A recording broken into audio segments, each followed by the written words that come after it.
Got a good start there. I'm ahead of that Type R, but that SQ7 has just taken off something crazy. You're probably wondering why I'm racing an SUV and hot hatch in some ratty old roadster. Well, this is a real-life drag race, and I'll explain why later.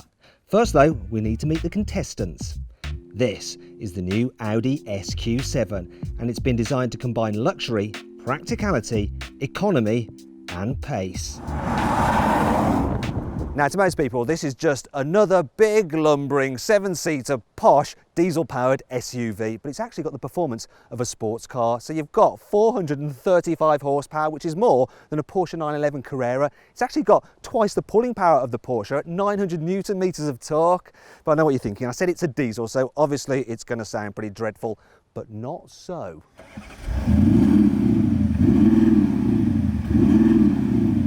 The SQ7 may weigh 2.3 tonnes, but it has a 4-litre V8 diesel with 2 turbos. These are powered by exhaust gases, but to fill in the gap before they come on boost, there's also a third electric-powered turbo. The result? Instant thrust when you put your foot down. And to put the SQ7's capability into perspective, I'm going to race it against a Honda Civic Type R, a car which leaves you in no doubt that it's fast. It has a 2-litre turbo with 306 horsepower, but weighs a tonne less than the Audi. And finally, we have the wild card. The Mazda MX-5 is a car most Type R owners would expect to humiliate in a drag race, but this is my MX-5, and I fitted a supercharger to its 1.8-litre engine for around 200 rear-wheel horsepower. Could it also give the Type R a surprise?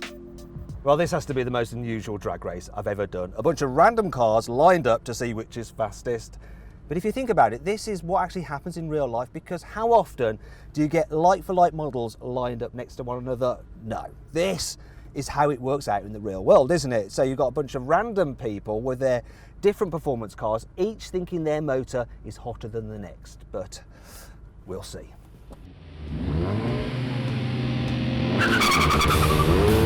Got a good start there.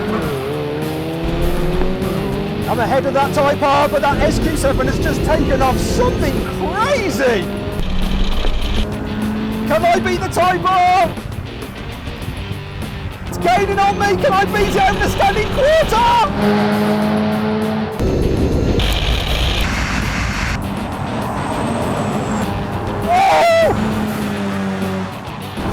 Oh! That is perhaps the closest race I've ever had. Clear winner, the Audi. Destroyed everyone. Me and the Type R were neck and neck, but I think, it's going to be a photo finish at the end. Well, even that's too close to call. So, over to you guys. Click on the poll in the top right-hand corner of the screen to vote which you think crossed the line first, the Mazda or Honda. There's no dispute about the winner though, is there? The SQ7 destroyed the other cars. It's incredible to think this huge thing can get from 0 to 62 miles an hour in just 4.9 seconds, yet also return 39 miles per gallon. It really does rearrange your brain. For most of the time, this feels just like you're driving a normal Q7, so it's very comfortable, it's super luxurious. But then if you need to overtake slower moving traffic, say someone is dawdling in a Porsche 911 Carrera, you just plant your right foot and this thing, it just responds instantly and absolutely flies. I'm doing 90 already, I'm gonna brake.